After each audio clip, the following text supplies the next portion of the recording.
first time I personally encountered him is we were on the K ranges, and we were firing. We were firing the TOW and the Dragon. That was weapons 3. Can we start one more time? And you would do this, right? Yeah. Okay. Yeah. Just always look at that camera. Okay. Okay. Oh, sir, I'll sit right behind it. And There you go. You can talk to me, sir. Yeah. Don't flip me off at any time. I'll start laughing. All right. Okay. So the first time I met General Gray, he was the commanding general, 2nd Marine Division, was the CEO of Weapons Company, 3rd Battalion, 8th Marines out of Camp Geiger. And we were out at the Kilo ranges qualifying on them, the TOW and the Dragon. And as some of you remember, they were not the easiest weapons to qualify on. And the TOW, especially, the rounds are so expensive that, a gunner probably got 2 rounds a year, to fire, to qualify. So I was standing on the line, like most of us do, just watching what the Marines were doing. And all of a sudden, there's this big thunderous slap on my back, and I went forward about 3 or 4 feet. And, and to this day, I thank God I had on a helmet and flak jacket. So, like all Marine infantry captains, I turned around and, the first thing out of my mouth was, "What in that?" And then I saw General Gray, and he introduced himself, and he said, "What are you doing out here?" In General Way fashion, and said, "Sir, we're qualifying. We're trying to get the Marines qualified on the TOW and the Dragon." He said, "How are they doing?" I said, "Nah, not that good." He goes, "Well, then it's your fault. You must not be a very good instructor." Again, typical General Gray. And he had this great big chaw in his mouth. So we're just standing there talking, and I wasn't paying that much attention. He spit, and when he spit this great big chaw, it landed on my boot. Well, I looked down at my boot like you all would. I went like this, and then I looked up, and he goes, "You got a problem with that, Captain Hejlik?" I said, "No, sir, but not correcting you, sir, but it's Hejlik." He goes, "Yeah, it's going to be Hejlik." So, that was my first experience with him. But he stayed with us about an hour out there. And what I liked about General Gray is when he came out to observe a company, which is pretty unusual for a commanding general to do, he did not let anybody, to include his G3, know where he was going. He just went. And I asked him about that later in the afternoon as we're sitting on the bleachers. And he goes, "Hey, you got to be Oscar Alpha." I said, "Well, okay, sir, what's Oscar Alpha?" And he said, "Out and about." I used that for the rest of the time I was in the Marine Corps. Especially as a brigadier and then as a 3-star. I'd just tell the sergeant major, "Hey, Sergeant Major, we're Oscar Alpha, go get the driver." And he goes, "Sir, where are we going?" I said, "I don't know. We'll decide when we get there." But that's for General Gray. That's how he impacted, my ability to get around and see the troops early on, all the way from captain through lieutenant general. What sets General Gray apart from other generals that you came in contact with? Why should the Marine Corps remember him, over a lot of the other ones? What makes him stand out, I guess, is the question. Well, there's probably 2 or 3 reasons. I think the number one for me was, at least early on, as a captain, was he was just one of the Marines. That's just the way he presented himself. He carried himself as a general officer, but at the same time, he talked to you like you were fellow captains or fellow corporals or fellow PFCs. He was not impressed with himself. He wanted to make sure that the Marines were trained properly and that they read and that they were educated.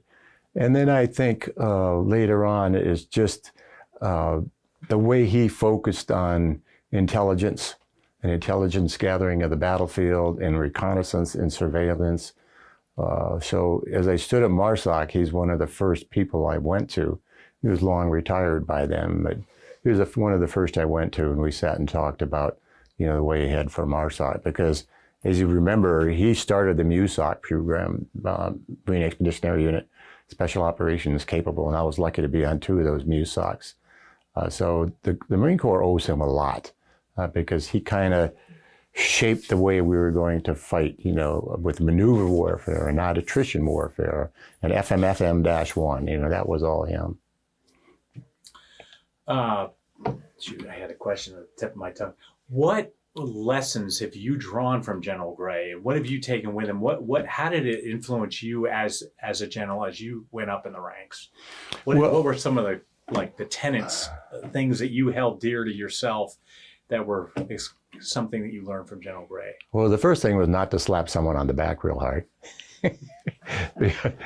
That's funny, and that was General Gray, but we shouldn't take that away from him because that's just the way he was.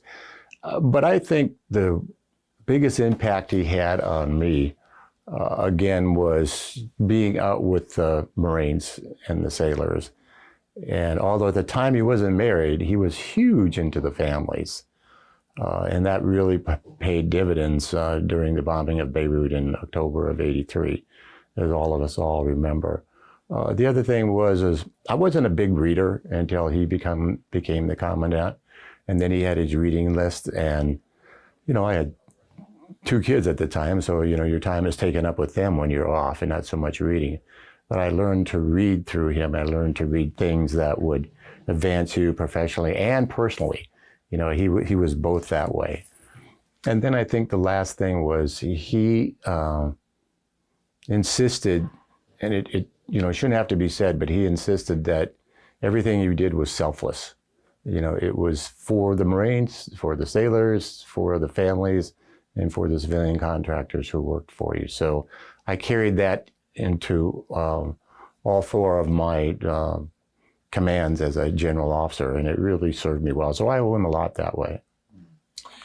One subject that's somewhat unrelated, but and one we're kind of doing as a favor to Jacksonville. But talk a little bit about this community that lives nearby and the support they've had for this installation and your community of Marines as well, your units and that type of thing. Well, you're going to see it tonight, and we know a lot of the same people, the Matt Raymonds of the world and the George Lavameyers and the, he had the junior college, community college here for a long time, Ron Lingle, Dr. Yes, Ron yes. Lingle. Those are the kind of people that, Pete Cochran. Pete Cochran, short funny story. When I was a second lieutenant, he was one of my PFCs who had gotten into trouble in Camp Pendleton, and they were going to throw him out of the 2nd Platoon, 5th Marine Regiment. And I went to bat only because I knew that he was a good kid and saved him. And that's another thing, really, as I went through my career. General Gray was one of those. If you can save him, save him. If not, get rid of him right away. So, and then the rest of the people here, not just the Beirut bombing, because, obviously that was a ugly watershed for Jacksonville and for 2nd Marine Expeditionary Force across the board. But they all chipped in. And it was funny because even when you went out somewhere, if you went out to eat, and people didn't have to know you, but periodically, someone would say, oh, your bill's been taken care of by, that gentleman or lady sitting over there. Well, I didn't know who they were. But it was, they knew that, we were a Marine couple. They did that, and it's always been that way. And then when you needed support from the civilian community, I'll never forget Matt Raymond, because we had kids that were going out in town, Lance Corporals, PFCs, buying cars and getting ripped off interest-wise, paying 18, 15, 21% interest. Well, you can't afford that. I was a PFC, so I understand it that you think you can, but you can't. And Matt Raymond, I sat and talked with him quite a while, myself and Major General Carl Jensen at the while, Major General Bob Dickerson, myself, Colonel John Murray, who was the Chief of Staff of MCB at the time, and he guaranteed us that if they came to him, he would give them below what the current interest rate was on a used car. So, this was just examples. Now, it's good for his business, obviously, but at the same time, he's saving the Marines a bunch of money. So that's that way throughout the community. Fantastic. That's all we got. That was too easy.